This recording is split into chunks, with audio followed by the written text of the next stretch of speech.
The game taught me the game, and it didn't spare me the rod while teaching. Jesse Livermore. The best way to learn about the trading game is to play it. You can read bazillions of books, sign up for classes, and talk to a mentor for hours and hours, and you still won't be as skilled as someone who went ahead and made their first trade. You have to jump in the pool and make your own mistakes if you want to learn about the market that you're trading. Your experiences will not only ensure that you don't repeat your mistakes, hopefully, but it will also make you trust your own judgment over the judgment of others. Welcome back to Book Club. We are going to jump into chapter 5 today. The lighting will not be that great, but focus on the audio. All right, so chapter 5 is about managing the trade. This video will have most likely a lot of background noise. I don't think it'll get in the way of you hearing what I'm saying, but just be aware that there will be some background noise. There's a lot of dogs. Okay, indicators are notoriously unreliable. The true secret to successful trading is to accept indicator unreliability and to take steps to offset the unreliability with disciplined trade management practices. Get a little closer so the audio is a little better. Okay, the indicator system doesn't exist. That always results in gains and never results in losses. You will take losses. Indicators are like raw materials for baking a pie. The oven, the pie plate, the flour, the filling. Indicators are about price changes or things. Let me get that.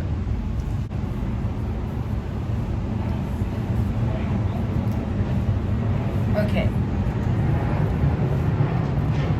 The indicator system doesn't exist that always results in gains and never results in losses.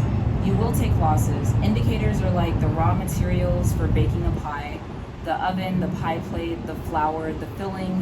Indicators are about price changes or things. Trading rules are about the process of trading involving you and your money. Managing the trade is like becoming a skilled baker. You need to massage the pie dough, but not too much. Thicken the filling, and bake the pie for the right amount of time at the right temperature. Some trade management skills are mechanical, set the oven temperature at 450 degrees, and some involve more judgment and nuance, the right amount of water to add as a function of the humidity in your kitchen. In this chapter, I talk about developing trading rules that reflect your risk appetite.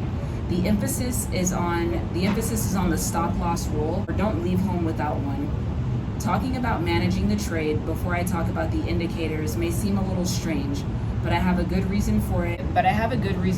After you find a few indicators you like and you're fairly well convinced you can do a trade on technical signals, you'll be chomping at the bit to get going.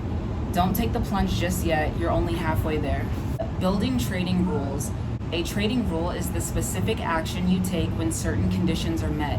At the most basic, a trading rule instructs you to buy or sell when an indicator meets a preset criterion, like the moving average crossover in the case in chapter 4. Many indicators have a buy-sell trading rule already embedded in them, as I describe in each of the chapters about indicators, but technical trading is a mindset that goes beyond using indicators. Trading rules improve your trading performance by refining the buy-sell signals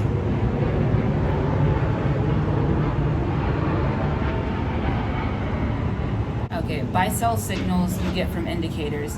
Trading rules tend to be more complex and contain more conditions than raw indicators, such as buy after the first 45 minutes if X and Y also occur, or sell half the position when Z occurs. Finding your risk profile, not yet. Every trade you take needs to meet a simple goal. Your expectation of gain is higher than your expectation of loss. This is a fancy way of saying you want to get the highest return for the lowest risk. In this context, risk refers to the risk of loss. And that's as far as you need to go right now in determining your own personal risk profile. How much are you willing to lose in order to have the opportunity to make how big a gain? You may think today that you're willing to risk losing $500 for the chance to win $10,000. However, this trade-off is unrealistic. How about being willing to risk losing $500 for the chance at making $1,500? This trade-off is more realistic in real-world conditions, but you have no way of knowing upfront if the indicators you come to like will deliver that win-loss ratio.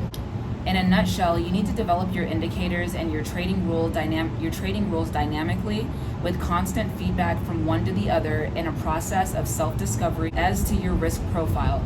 You don't set your risk preferences first and then choose your indicators. Risk preference emerges organically from the process of developing indicators and trading rules. And it may surprise you, you can start out imagining you're a buttoned-down, ultra-conservative type with a low tolerance for risk, but you discover you're darn good at using quick-time, short-term indicators that have you in and out of a trade far more often than you expected upfront, and that deliver a high gain-loss ratio that arises more from hewing to disciplined trading rules than the indicators themselves. Adhering to the no guru rule.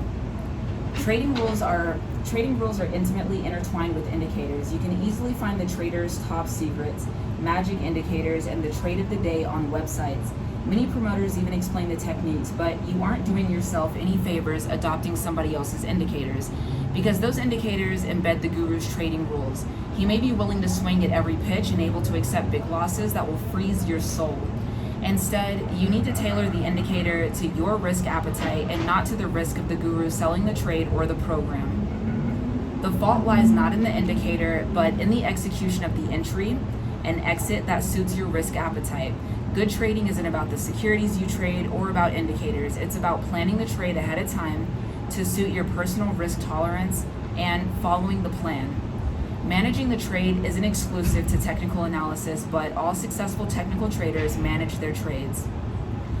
The no guru rule does have one exception. If the guru discloses all of his indicators and has a long-term, more than 5 years, track record of completed trades that you can verify, you may find his style suits you just fine. But remember, the absence of indicator disclosure is a fatal flaw. The absence of a long-term, real-time track record is a fatal flaw. Hardly any gurus can meet these criteria, however charming and seductive the presentations. Creating your trading plan with 5 easy rules. As each step, you have to decide which indicators or combination of indicators to follow and your exact specifications for them. Each rule has its place. You shouldn't follow just 1 or 2 of the rules. You need to follow them all. Here's what your rules need to do. Number 1, determine whether a trend exists.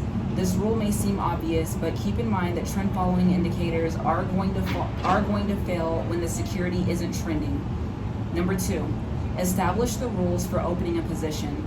Some advisors say this rule is most important. Like buying real estate, getting the house at the lowest possible price is the benchmark for the ending profit, given average price ranges in the neighborhood. Greg Morris describes this principle in Investing with the Trend, a rule-based approach to money management. Number 3, manage the money at risk by scaling up or down, adding or subtracting the amount of money in the trade. This rule is the most important step named by professional futures trend managers, which is logical.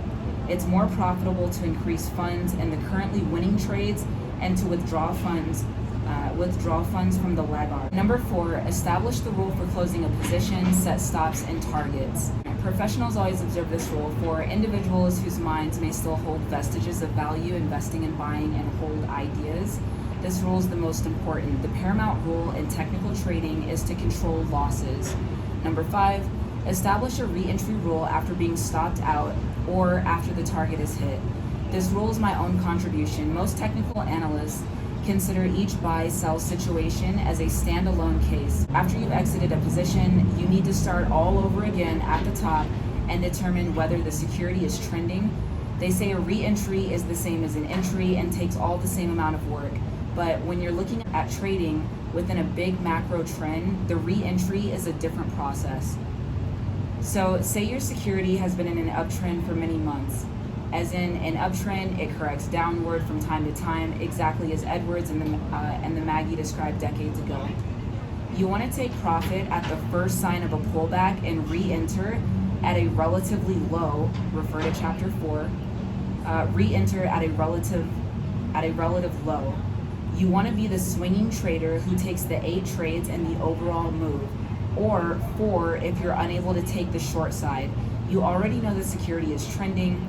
Your re-entry rules are inherently different from entering from scratch and will most likely involve additional indicators. The technical trader plans the trade from entry to exit.